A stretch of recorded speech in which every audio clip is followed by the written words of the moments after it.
Hello, BookTube. I've got a little mail for you today on a gloomy Sunday that once again might be the only video I make today. That might happen.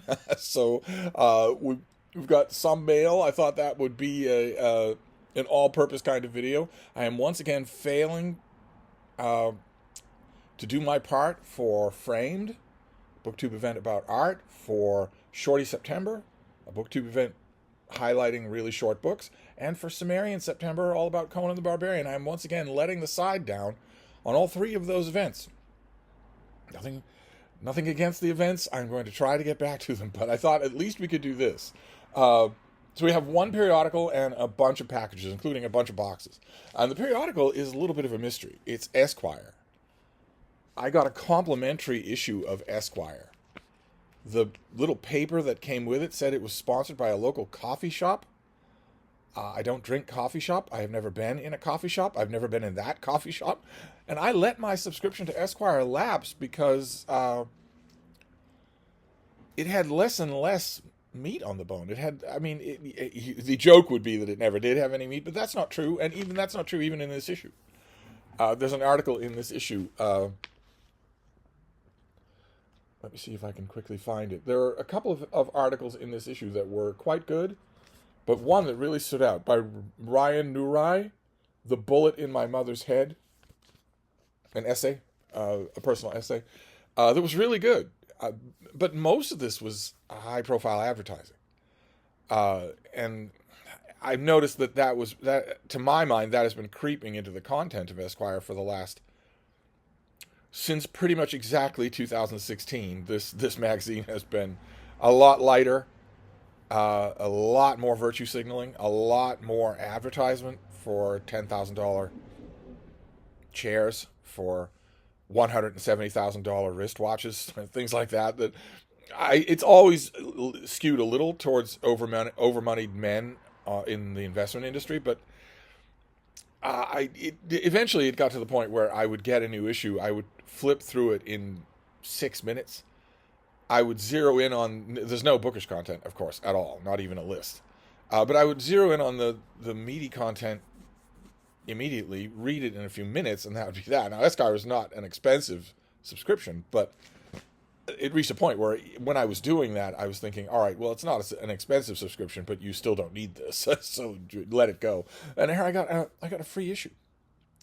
And I have to say, this free issue has not done anything to reignite my interest in Esquire, so I'm probably just going to let it go.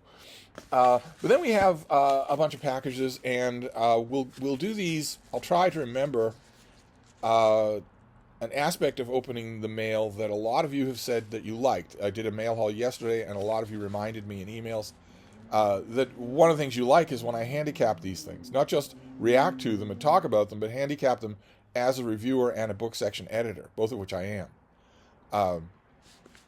For some reason, you find that insider baseball stuff fascinating, so I'll try to remember to do that for these.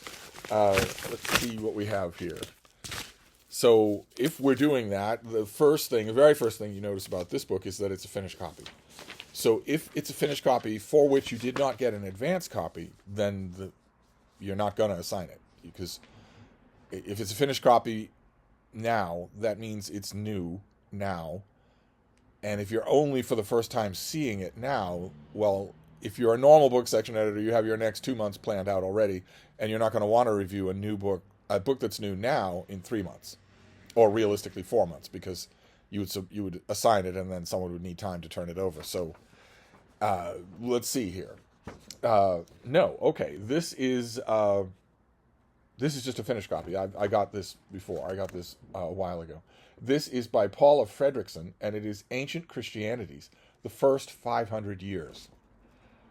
And this has a pub date of October 15th. The ancient Mediterranean teemed with gods. For centuries, a practical religious pluralism prevailed. How then did one particular god come to dominate the politics and piety of the late Roman Empire?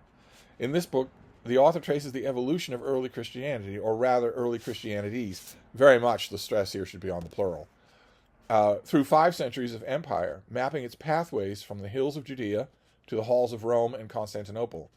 It is a story with a sprawling cast of characters, not only theologians, bishops, and emperors, but also gods and demons, angels and magicians, astrologers and ascetics, saints and heretics, aristocratic patrons, and millenarian enthusiasts. All played their part in the development of what became and remains an energetically diverse biblical religion. The New Testament, as we know it, represents only a small selection of the many Gospels, letters, Acts of the Apostles, and Revelations that circulated before the establishment of the imperial church. It tells how the Gospel passed from Jesus to the Apostles, thence to Paul, but by using our peripheral vision, by looking to non-canonical and para-canonical texts, by availing ourselves of information derived from papyri, inscriptions, and archaeology, we can see a different, richer, much less linear story emerging. So I have an advanced copy of this. I want to dig more into this book. Now that I have the finished copy, I will dig into it a lot more deeply, because I will be reviewing this. I don't know. I mean, if you got it in the advanced copy a couple of months ago of this, then the timing of the hardcover is not a problem, but the subject matter is. Because most book section editors, especially in America, the most mindlessly, fundamentalistically science-denying religious nation on earth, most editors will be secular and therefore atheist, and they will look at anything connected with Christianity as a hot-button issue that they'll want to avoid. So, a big new biography of, I don't even know, Martin Luther? Sure. But a book about Christianity, especially a book that is just matter-of-factly stating the obvious, the historical fact, that there were many different versions of Christianity, that it has not, in other words, been divinely ordained, you're probably going to want to give that a wide berth. You're probably going to think, I don't need the hassle, especially if you're anywhere in the ultra-fundamentalist area of the United States, which up until just about 15 years ago was the area called the so-called Bible Belt here in the United States. Geographically, it was called the Bible Belt. That's not true anymore. Science-denying, hate-mongering fundamentalist Christianity is now on the rise in all parts of the country, as normal Christianity and indeed normal faith just in general dies out. So no matter where you are as a book section editor, you're probably not going to run a review of this book. Probably not. Plus, there's also, if you're a book section editor and you're not at the Times or the Journal or the Post, you might have trouble finding a reviewer. I mean, you're going to need somebody who's going to have to go at a scholarly text from an academic publisher. I'm just assuming here. I'm gonna check this. I promise not to go on about it. I'm just assuming that this academic book does not have a bibliography. Supplementary reading is not a bibliography. That supplementary reading for a 20-page essay of supplementary reading is you, the author, saying, if you really want to, go ahead and make your own bibliography. But supplementary reading is the author allegedly giving suggestions for what more you can read on each subject. It is not the author giving you a skeleton of what they consulted. It's a totally different thing. So, it's a scholarly book with no bibliography, as usual. So let's look at this next passage, and also just to preempt well-intentioned informing. It's just, the bane of modern existence is well-intentioned informing. You academics out there who might want to leave a comment well-intentionedly informing me that most academic publications don't have bibliographies anymore, kindly save your effort. kindly save your effort. I read more academic publications than you do. I know that. I'm saying they should have bibliographies, and that is beyond dispute. That is simply beyond dispute. A bibliography is a part of an academic text.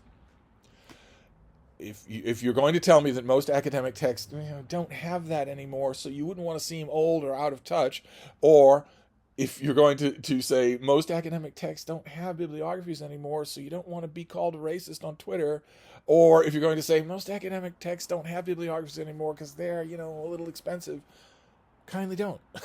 Kindly don't. I am not talking here about whether or not Princeton University Press can't cobble together the $10 necessary for a $5 to make a bibliography.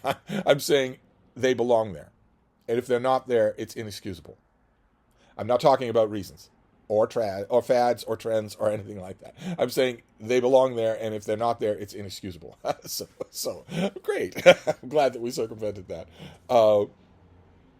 Let's see what this next one is. All right, this is an advanced copy. This is February 2025, so you have plenty of time to think about your freelance roster and assign this thing or suggest it. Or read it yourself, but most book section editors don't do that. Most of them don't do that. It's a shame, but so this is from W.W. Norton. This is by Brad Snyder. That name sounds awful familiar. We'll find out who he is. And this is called "You Can't Kill a Man Because of the Books He Reads." Angelo Herndon's Fight for Free Speech. So this book chronicles the story of how a teenage Alabama coal miner reinvented himself as a civil rights hero and the inspiration for the constitutional right to protest. In 1932, 18-year-old Black Communist Party organizer Angelo Herndon was arrested, had his rooms illegally searched, and his radical literature seized. He was charged with attempting to incite insurrection, a crime punishable by death.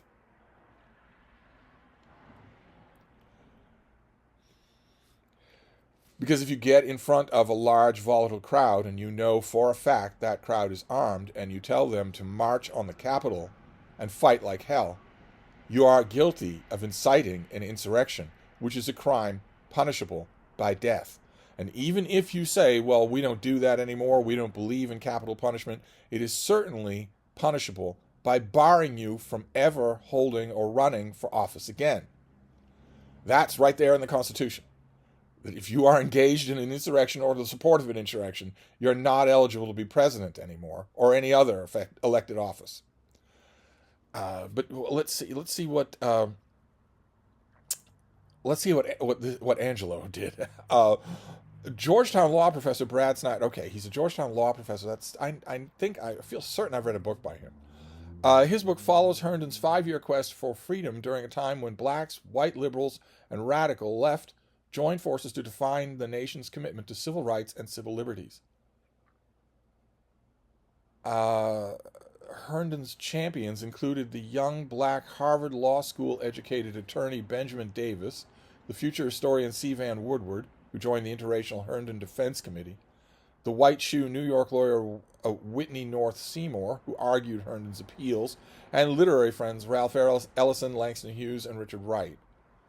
With their support, Herndon reinvented himself as one of the most famous black men in America. Okay. A lot about that confuses me. A lot of it does. Inspiration for the constitutional right to protest? It's just the pub sheet, right? It's not the book. Some things about the pub sheet confuse me, but that's not the same thing as the book. So this comes out next year. I really want to know who Brad Snyder is when he's at home. I wonder if you're going to tell me. It's an advanced copy, so they might. Oh, here we go. He's the author of Democratic Justice. Okay. That's the thing that I wanted to know, that he lives in Washington. And he is a professor of constitutional law and 20th century American legal history at Georgetown Law. It's Democratic Justice that I'm remembering. Okay, so you can't kill a man because of the books he reads, which is good news for all those Brandon Sanderson fans on BookTube. But that doesn't come out until next year. So in terms of the handicapping, I can't do any myself because there is no next year for me.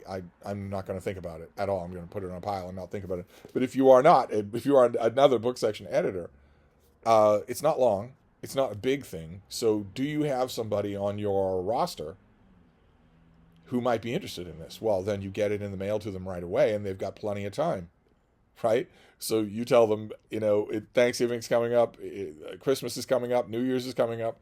This has a pub date of February 25, no specific date. So if you were being a nice editor, a kind editor, you would write to your freelancer and say, realistically speaking, I'm not going to be doing any work on this until the new year, and realistically speaking, neither are you. So I'll send you the book. How about you get to work on it and show me something once the dust has settled in the new year. That'd probably be what you would do in a normal year. This of course is not a normal year. In February of 2025, America will not have a president. That's unprecedented. So who knows what that will cause, what knock-on effects that will cause. In February of 2025, there are going to be 2 people claiming to be president of the United States. And who's going to decide? The courts, well, the Trump court is the Supreme Court in the land. They're going to decide for the man they worship. Regardless of whether or not he has any merit in the courts, they're just going to decide for him. So what then? There'll be a lot of dust, is what I'm saying. When the dust settles in the new year, there'll be a lot of dust. But let's see here. Okay. Oh, great. Oh, this next one is all right. This is a mid-November release. We've already seen this. Actually, I've already talked about it. But now I have a physical copy. That's great. This is from the University of Chicago Press. This is Anyone Listening by Denise Herzing. This is the print copy of something I've already shown you about animal communication. There's so many books about animal communication that are so bad. They are so bad. They are so guilty of anthropomorphizing and also dumbing things down, simplifying not only how animals communicate, but what communication itself is. All kinds of aspects of communication, and this book doesn't do that at all. So that is fantastic. Great to have a copy like this. So let me read about it here, as I've already praised it to you, because I got an e-copy and I read it right away. I didn't mean to. I fell into it and just could not stop. If you could pose one question to a dolphin, what would it be? And what might a dolphin ask you? For 40 years, researchers and author Denise Herzing has investigated these and related questions of marine mammal communication. With the assistance of a friendly community of Atlantic spotted dolphins in the Bahamas, she studies two-way communication between different dolphin species and between humans and dolphins using a variety of cutting-edge experiments. But the dolphins are not the only ones talking. And in this wide-ranging and accessible book, the author explores the astonishing realities of interspecies communication, a skill that humans currently lack. If a dolphin could ask you one question, I already know what that question would be. If it could only be one question, it would be, do you have any food? If it could be two questions, it would be, do you have any food and want to get lucky? Which, when you think about it, are the two questions a human is most likely to ask each other or any other species. Animals, I swear. This book connects research on dolphin communication to findings from Jane Goodall on chimpanzees, Diane Fossey on mountain gorillas, Cynthia Moss on African elephants. Any men? And others driving today's exploration of possible animal languages. Oh, no, nobody else's name. So, okay. Although humans have long attempted to crack animal communication codes, well, women have. Only now do we have the advanced machine learning tools to help. Are the machine female? I hope. As the author reveals, researchers are finding fascinating hints of language in non-human species. Are they female researchers? They all are, aren't they? Okay. Are the animals that they're studying the ones they have friendly populations of, or that are in cages? Are those all female animals too? Okay. Let's just remove one half of the world completely from all aspects of the equation. So none of them read the book. None of that half of the world will be the specimens talked to or examined, and none of that half of the world will do the examining or drive the cars or sweep the hallways or anything like that. Okay. Yeah, that's indicative. By looking at the many ways animals use and manipulate signals, we see that we've only just begun to appreciate the diversity of animal intelligence and the complicated and subtle aspects of animal communication. And that's what this book really excels at, is that it isn't a question anymore. It goes way beyond whether or not an elephant can identify a spot on their own forehead, or whether or not a dolphin can touch a red square on two separate panels. This is all about the complexities of how animals communicate with each other. How do they lie? How do they politely dissemble? How do they engage in double meaning? Or I'm saying one thing, but I know that an audience is hearing me who will interpret me in a different way, and I want both those audiences to hear what I'm telling each of them, even though I'm saying one thing. It's difficult to break down, but boy, oh boy, don't let the cover copy fool you. This is not just about female animals, written by female animals, studied by female animals, for female animal readers. This is not, don't let the cover copy fool you. Men have studied animals in the past. It's true. Amazing, but true. No, the amazing thing about this book is that for once, it is a popular audience study that looks at the complexities of communication. When you look at earlier books on this subject, a lot of them, especially the ones that aren't academic, you're reading them and thinking, okay, but this is the communication being described here is the communication of a small child. But not all animals are small children. Anyway, a very, very strong recommendation. Comes out in November. So to get back to the horseback racing, well, we do have time. It's 22nd of September. So, and this is the advanced copy. That's good enough to read and also largely to quote from. So you could get this out in the mail to some communications expert, some animal expert, somebody who likes reading books about non-human animals. You could get that in the mail to them, and you could have a turnaround time for right around publication date. And you would, unlike with maybe this is a little specialized, maybe it's not. If you have a really general reading audience, or if that's what you're catering to, you might not do either one of these, but you would do this, right? Because all of your audience lives with non-human animals. Statistically speaking, virtually all of them do. Now, I'm not just talking about their teenage kids. I mean dogs and cats, pigs, rats, parakeets. They almost all of your readers live with non-human animals. So this is going to be fascinating to them. So when it comes to your job as a book section editor, if you were one, or your job as a book reviewer who is pitching pieces to editors, this is gold. It's an all-purpose subject. It's really well designed. And it's far enough ahead of time so that it can be put on a roster. September 22nd, not many book section editors are going to have November's schedule locked down. So it's good. It's a good candidate. Well, let's go on here to a box. Uh-oh. This box has been sealed like crazy. That is not only not necessary, but never good. I swear, I don't know what people are thinking when they do this. Once upon a time, I thought it was that people are thinking about an old TV commercial. But it's a very old TV commercial now, so surely anybody who remembers it is also very old. There was a TV commercial once, a long time ago, for American Tourister luggage. And the idea was absolutely inspired. I wish I knew who came up with the idea, because it was so intuitive, so perfect, that the minute you saw it, you realized, oh my God, whoever came up with this deserved a bonus to end all bonus. American Tourister was a luggage company, and the whole question was, how durable is their luggage? And somebody at American Tourister, or at the agency they hired, came up with the idea of getting permission from a zoo to throw an American Tourister piece of luggage into a gorilla cage and watch the gorillas just bash it around, as they did, because they're incarcerated prisoners who want something to do. And that, whenever I see an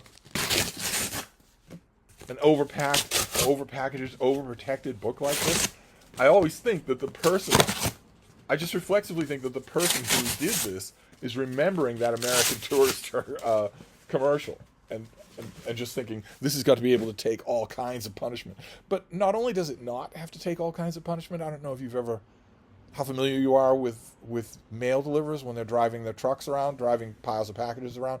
I'm very familiar with them. Frida loves to scream at them to stop what they're doing and fluff over her. And also, they deliver packages to me, so I get to know them really well.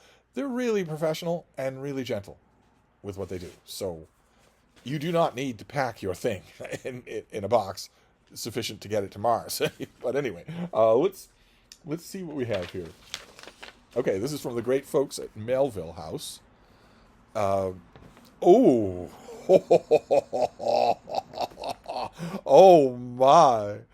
Okay, this came out last week, so it is late getting to me. Oh, this is lovely. Oh my God. Oh my. This is a new Melville House paperback of Every Man Dies Alone by Hans Fallada. Oh, look at that. With the Hitler stamp there. Oh, this is beautiful. One of these floppy little paperbacks that fits perfectly in the hand. Oh, okay. This is the Michael Hoffman translation. He's of course done a million things, translated a million things, and this is what the original. I think this is what the original Melville House edition looked like, with that cover there. What have we got here? Okay, we've got a huge selection on about the author who outlasted the Reich, the Third Reich, and was freed at war's end. But he was a shattered man.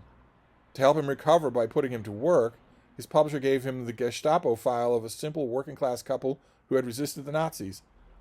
Inspired, he completed Every Man Dies Alone in just 24 days. He died in February 1947, just weeks before the book's publication. Okay, here we go. Here's about the book. Written in just 24 days, in 1946, as Fallada was struggling with his crippling addiction to drugs and alcohol after his release from a Nazi insane asylum, the book is a riveting and revelatory look at life in Berlin during World War II. Based on a true story, it tells the tale of an uneducated working-class husband and wife, Otto and Anna Quangel, who decide to stand up to the Nazis by mounting an underground propaganda campaign that incenses the Gestapo and puts them under a daily hellish fear for their lives. Melville House's rediscovery of Every Man Dies Alone in 2009, in its first English translation by Michael Hoffman, was hailed as a signal literary event of the year and made numerous best of the year books. I think it made mine. Maybe not. Maybe not that year. This edition will include an afterword that details the gripping history of the book and its author, including excerpts from the Gestapo file in question. Oh my, okay, fantastic. Wow, that is lovely. Wow, this has certainly been my week for getting lovely trade paperback editions of things. And I very belatedly came to the realization that I now have the perfect venue for such a thing. Open Letters Review, the online literary journal where I am one of the editors, concentrates on new releases, brand new releases, things that have not been out in the world before, and very seldom on anniversary or commemorative reprints. But I revived my literary blog, Steve Reads. I revived it on Substack, and it is a wonderful, wonderful fun. And a lot of you have done me the honor of going over there and paying for a subscription to Steve Reads. I'm in the midst now of, right at the moment, I'm in the midst of a wrangle of work and flattening out a new work schedule and new work partners.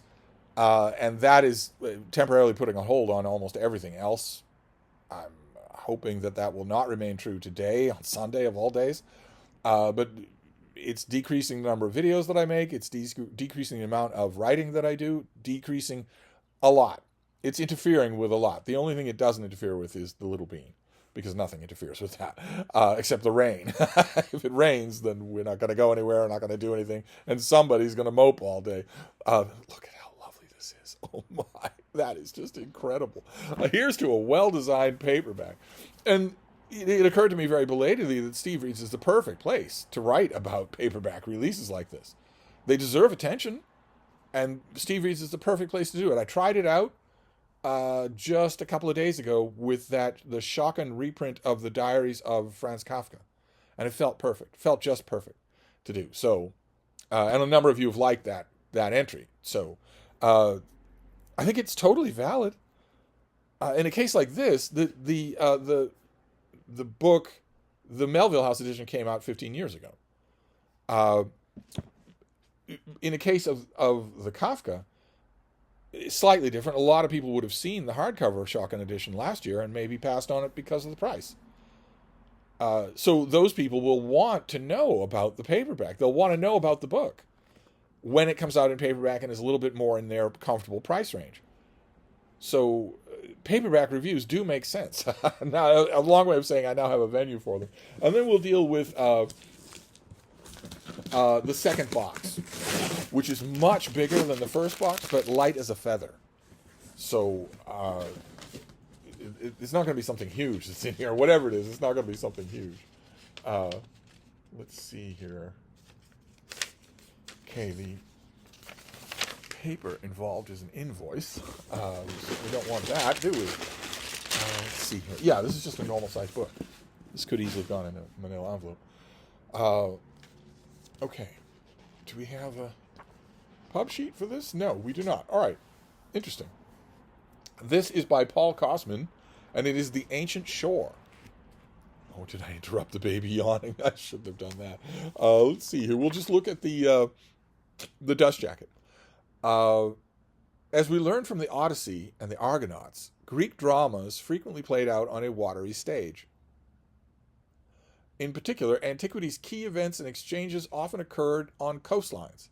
Yet the shore was not just a site of conquest and trade, ire and yearning.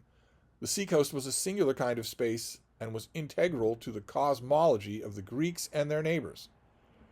In this book, the author reveals the influence of the coast on the inner lives of the ancients and their political thought, scientific notions, artistic endeavors and myths, their sense of wonder and of self. This book transports readers to a time when the coast was an unpredictable, formidable site of infinite and humbling possibility. Shorelines served as points of connection and competition that fostered distinctive political identities. It was at the coast, ever violent, ever permeable to predation, that state power ended, and so the coast was fundamental to theories of sovereignty. Then, too, the boundary of land and sea symbolized human limitation, making it the subject of elaborate and continuous philosophical, scientific, and religious attention.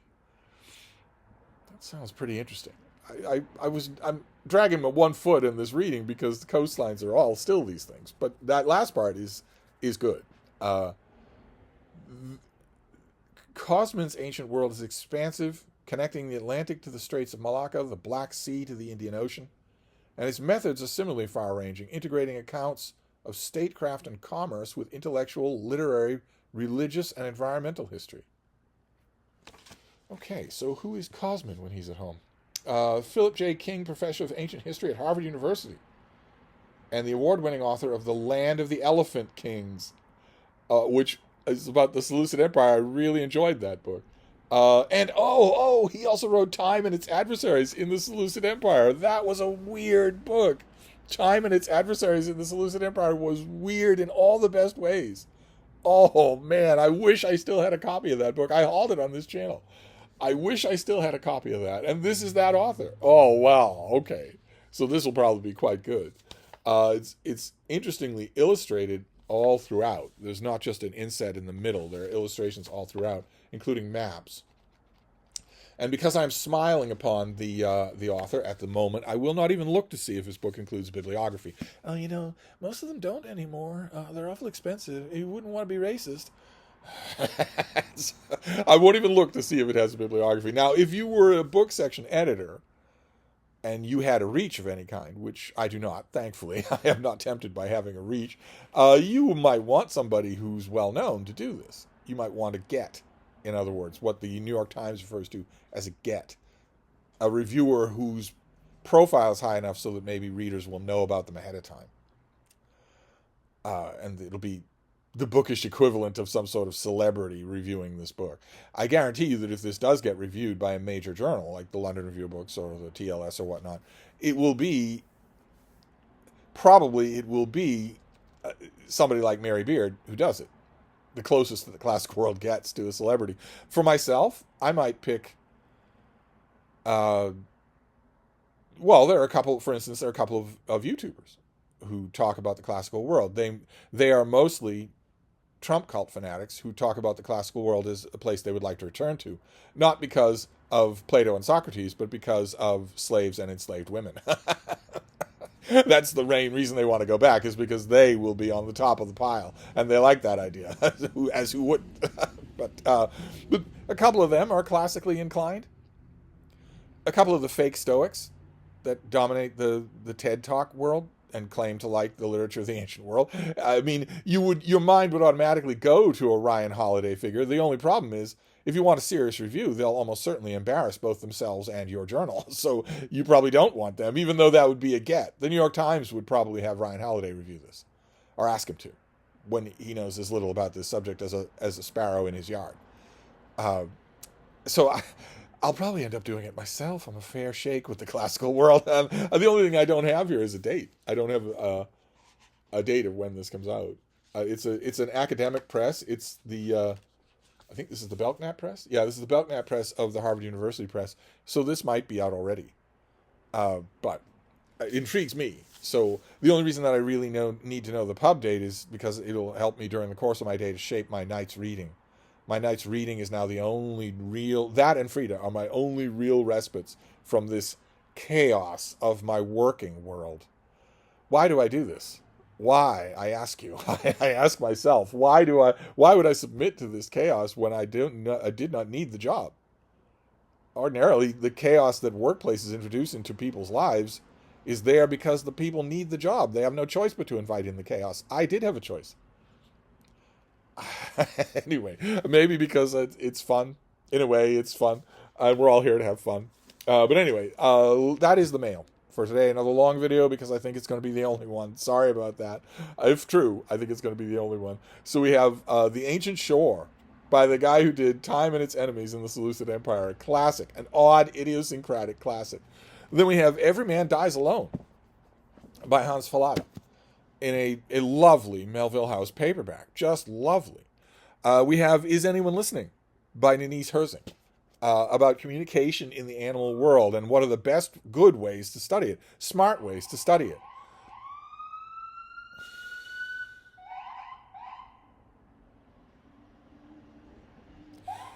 Then Brad Snyder's book, You Can't Kill a Man Because of the Books He Reads, which isn't out until next year, so I don't need to really think about it. And then Ancient Christianities by Paula Fredrickson, which I think is out now, or is out soon. So it looks to me like the top and the bottom ones here might be classic. They're both classically related, and they might be the things I read tonight, just by coincidence. We shall see. And then Esquire, I don't think is going to go back on the subscription list. I could be wrong about that. I'll give. There's one long article in here, one meaty article, one brainy article that I haven't read. I'll give that a try and see if maybe the preponderance tips the scales, but I doubt it. I doubt it very much. But anyway, that's the mail on a Sunday. All these packages were dropped off on the front porch at midnight or something like that. It just people that. I don't fault the delivery driver. Probably it's a different delivery driver than the normal weekly route. Probably the driver is thinking, well, I've got to deliver so and so many packages in the course of the day, but it's a Saturday morning, so I'm going to relax with my kids and watch cartoons and hang out, and then I'll do my route. So yeah, these people won't be getting their mail at 3 in the afternoon. They'll be getting it instead at 9 at night. Big deal. Nobody gets anything important in the mail anyway, so why not? And, to a delivery driver who makes that kind of a decision, I say, you're absolutely right. More power to you. More power to you. Nobody gets anything important in the mail. So you want to have Saturday morning with your kids? Feel free. Feel free. And in ye olden days, when it snowed in this part of the world, I often thought, well, if it's a mail delivery day and it's sleeting and pouring down snow, don't do it. Just don't do it.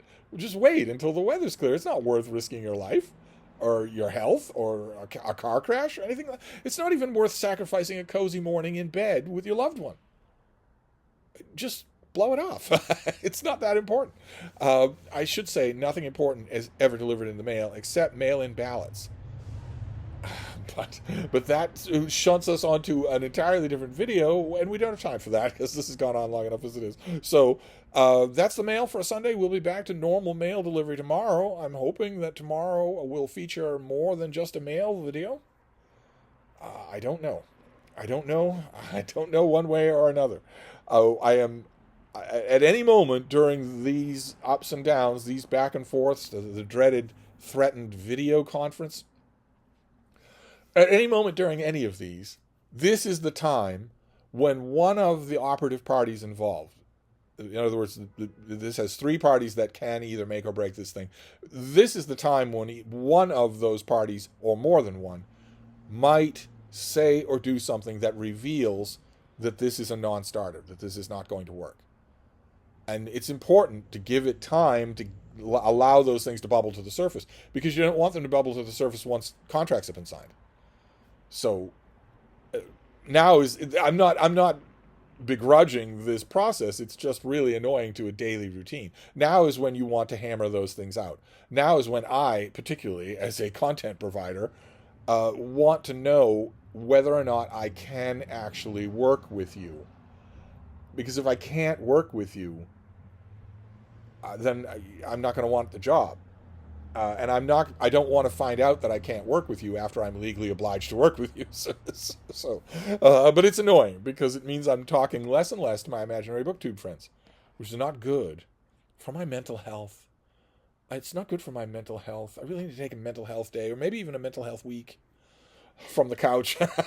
Anyway, those are the books for today. Maybe books tomorrow or some other thing. I'm letting all these booktube videos events go. I'm letting them down. Very sorry for that, but I'll be back. I'll be back in full swing soon, I promise. So I will wrap this up for now, and I will see you then. Thank you, BookTube.